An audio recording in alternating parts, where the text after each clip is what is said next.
ہرقل شاہ روم نے قریش کے قافلے میں ایک آدمی بلانے کو بھیجا، اور اس وقت یہ لوگ تجارت کے لیے ملک شام گئے ہوئے تھے، اور یہ وہ زمانہ تھا جب رسول اللہ صلی اللہ علیہ وسلم نے قریش اور ابو سفیان سے ایک وقتی عہد کیا ہوا تھا۔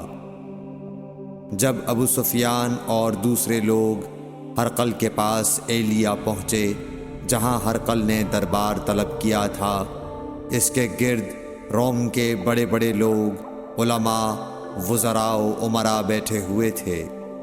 ہرقل نے ان کو اور اپنے ترجمان کو بلوایا، پھر ان سے پوچھا کہ تم میں سے کون شخص مدعی رسالت کا زیادہ قریبی عزیز ہے؟ ابو سفیان کہتے ہیں کہ میں بول اٹھا کہ میں اس کا سب سے زیادہ قریبی رشتہ دار ہوں۔ یہ سن کر ہرقل نے حکم دیا کہ اس ابو سفیان کو میرے قریب لا کر بٹھاؤ اور اس کے ساتھیوں کو اس کی پیٹھ کے پیچھے بٹھا دو۔ پھر اپنے ترجمان سے کہا کہ ان لوگوں سے کہہ دو کہ میں ابو سفیان سے اس شخص یعنی محمد صلی اللہ علیہ وسلم کے حالات پوچھتا ہوں، اگر یہ مجھ سے کسی بات میں جھوٹ بول دے تو تم اس کا جھوٹ ظاہر کر دینا۔ ابو سفیان کا قول ہے کہ خدا کی قسم اگر مجھے یہ غیرت نہ آتی کہ یہ لوگ مجھ کو جھٹلائیں گے تو میں آپ صلی اللہ علیہ وسلم کی نسبت ضرور غلط گوئی سے کام لیتا۔ خیر، پہلی بات جو ہرقل نے مجھ سے پوچھی وہ یہ کہ اس شخص کا خاندان تم لوگوں میں کیسا ہے؟ میں نے کہا وہ تو بڑے اونچے عالی نسب والے ہیں۔ کہنے لگا اس سے پہلے بھی کسی نے تم لوگوں میں ایسی بات کہی تھی؟ میں نے کہا نہیں۔ کہنے لگا اچھا اس کے بڑوں میں کوئی بادشاہ ہوا ہے؟ میں نے کہا نہیں۔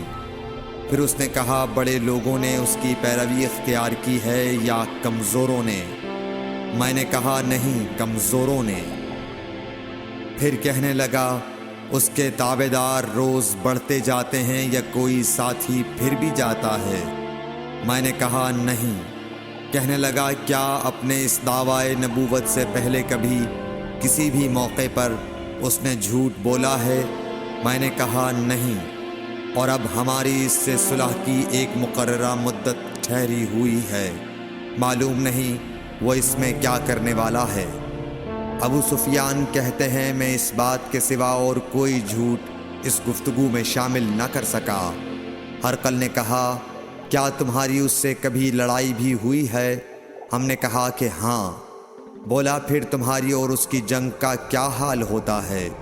میں نے کہا لڑائی ڈول کی طرح ہے، کبھی وہ ہم سے میدان جنگ جیت لیتے ہیں اور کبھی ہم ان سے جیت لیتے ہیں۔ ہرقل نے پوچھا وہ تمہیں کس بات کا حکم دیتا ہے؟ میں نے کہا وہ کہتا ہے کہ صرف ایک اللہ ہی کی عبادت کرو، اس کا کسی کو شریک نہ بناؤ، اور اپنے باپ دادا کی شرک کی باتیں چھوڑ دو، اور ہمیں نماز پڑھنے، سچ بولنے، پرہیزگاری اور صلہ رحمی کا حکم دیتا ہے۔ یہ سب سن کر پھر ہرقل نے اپنے ترجمان سے کہا کہ ابو سفیان سے کہہ دے کہ میں نے تم سے اس کا نسب پوچھا تو تم نے کہا کہ وہ ہم سے عالی نسب ہے، اور پیغمبر اپنی قوم میں عالی نسب ہی بھیجے جایا کرتے ہیں۔ میں نے تم سے پوچھا کہ دعوی نبوت کی یہ بات تمہارے اندر اس سے پہلے کسی اور نے بھی کہی تھی؟ تو تم نے جواب دیا کہ نہیں۔ تب میں نے اپنے دل میں کہا کہ اگر یہ بات اس سے پہلے کسی اور نے کہی ہوتی تو میں سمجھتا کہ اس شخص نے بھی اسی بات کی تقلید کی ہے جو پہلے کہی جا چکی ہے۔ میں نے تم سے پوچھا کہ اس کے بڑوں میں کوئی بادشاہ بھی گزرا ہے؟ تو تم نے کہا کہ نہیں۔ تو میں نے دل میں کہا کہ ان کے بزرگوں میں سے کوئی بادشاہ ہوا ہوگا تو کہہ دوں گا کہ وہ شخص اس بہانے اپنے آباء و اجداد کی بادشاہت اور ان کا ملک دوبارہ حاصل کرنا چاہتا ہے۔ اور میں نے تم سے پوچھا کہ اس بات کے کہنے یعنی پیغمبری کا دعویٰ کرنے سے پہلے تم نے کبھی اس کو دروغ گوئی کا الزام لگایا ہے؟ تم نے کہا کہ نہیں۔ تو میں نے سمجھ لیا کہ جو شخص آدمیوں کے ساتھ دروغ گوئی سے بچے وہ اللہ کے بارے میں کیسے جھوٹی بات کہہ سکتا ہے۔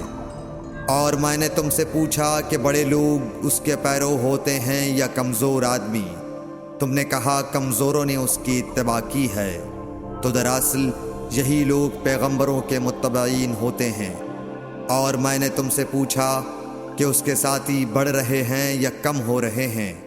تم نے کہا کہ وہ بڑھ رہے ہیں، اور ایمان کی کیفیت یہی ہوتی ہے حتیٰ کہ وہ کامل ہو جاتا ہے۔ اور میں نے تم سے پوچھا کہ آیا کوئی شخص اس کے دین سے ناخوش ہو کر مرتد بھی ہو جاتا ہے؟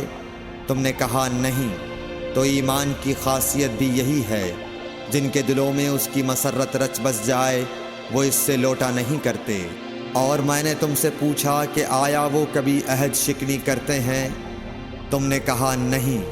پیغمبروں کا یہی حال ہوتا ہے، وہ عہد کی خلاف ورزی نہیں کرتے۔ اور میں نے تم سے کہا کہ وہ تم سے کس چیز کے لیے کہتے ہیں؟ تم نے کہا کہ وہ ہمیں حکم دیتے ہیں کہ اللہ کی عبادت کرو، اس کے ساتھ کسی کو شریک نہ ٹھہراؤ، اور تمہیں بتوں کی پرستش سے روکتے ہیں، سچ بولنے اور پرہیزگاری کا حکم دیتے ہیں۔ لہٰذا اگر یہ باتیں جو تم کہہ رہے ہو سچ ہیں تو ان قریب وہ اس جگہ کا مالک ہو جائے گا کہ جہاں میرے یہ دونوں پاؤں ہیں۔ مجھے معلوم تھا کہ وہ پیغمبر آنے والا ہے، مگر مجھے یہ معلوم نہیں تھا کہ وہ تمہارے اندر ہوگا۔ اگر میں جانتا کہ اس تک پہنچ سکوں گا تو اس سے ملنے کے لیے ہر تکلیف گوارا کرتا۔ اگر میں اس کے پاس ہوتا تو اس کے پاؤں دھوتا۔ ہرقل نے رسول اللہ صلی اللہ علیہ وسلم کا وہ خط منگایا جو آپ نے وہیہ کلبی رضی اللہ تعالیٰ عنہ کے ذریعے حاکم بصرہ کے پاس بھیجا تھا، اور اس نے وہ ہرقل کے پاس بھیج دیا تھا۔ پھر اس کو پڑھا تو اس میں لکھا تھا، اللہ کے نام کے ساتھ جو نہایت مہربان اور رحم والا ہے۔ اللہ کے بندے اور اس کے پیغمبر محمد صلی اللہ علیہ وسلم کی طرف سے یہ خط ہے شاہ روم کے لیے۔ اس شخص پر سلام ہو جو ہدایت کی پیروی کرے۔ اس کے بعد میں آپ کے سامنے دعوت اسلام پیش کرتا ہوں۔ اگر آپ اسلام لے آئیں گے تو دین و دنیا میں سلامتی نصیب ہوگی، اللہ آپ کو دوہرا ثواب دے گا۔ اور اگر آپ میری دعوت سے روگردانی کریں گے تو آپ کی رعایا کا گناہ بھی آپ ہی پر ہوگا۔ اور اے اہل کتاب، ایک ایسی بات پر آ جاؤ جو ہمارے اور تمہارے درمیان یکساں ہے، وہ یہ کہ ہم اللہ کے سوا کسی کی عبادت نہ کریں اور کسی کو اس کا شریک نہ ٹھہرائیں، اور نہ ہم میں سے کوئی کسی کو خدا کے سوا اپنا رب بنائے۔ پھر اگر وہ اہل کتاب اس کتاب سے منہ پھیر لیں تو مسلمانوں، تم ان سے کہہ دو کہ تم مانو یا نہ مانو، ہم ایک خدا کے اطاعت گزار ہیں۔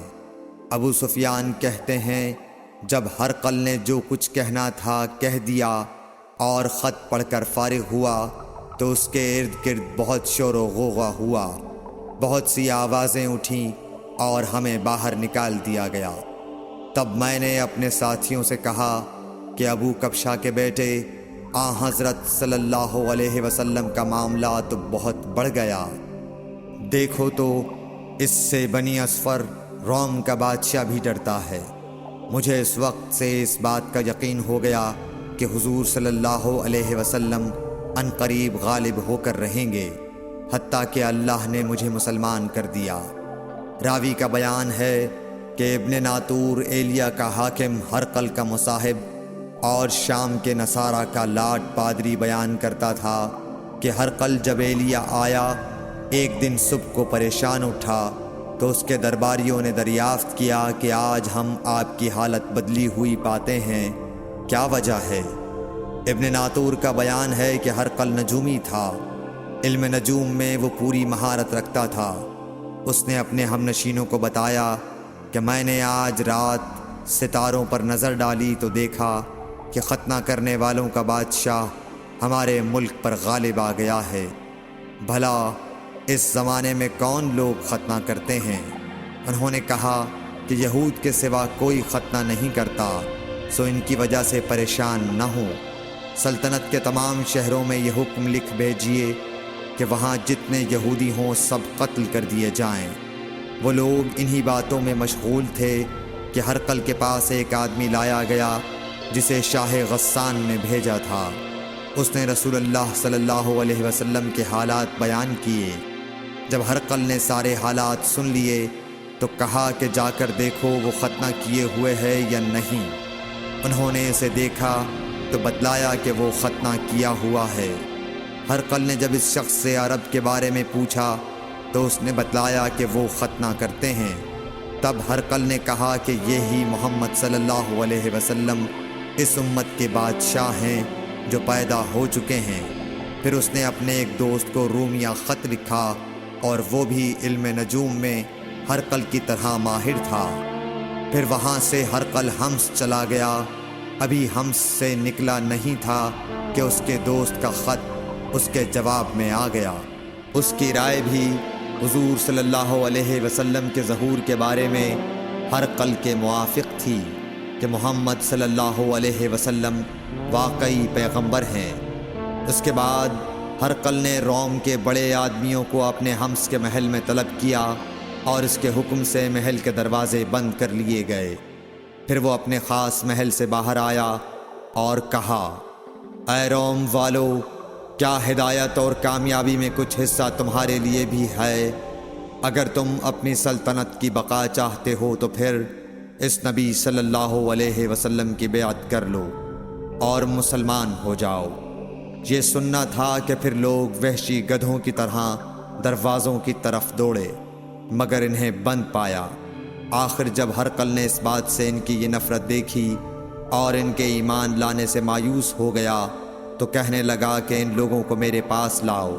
جب وہ دوبارہ آئے تو اس نے کہا، میں نے جو بات کہی تھی اس سے تمہاری دینی پختگی کی آزمائش مقصود تھی، سو وہ میں نے دیکھ لی۔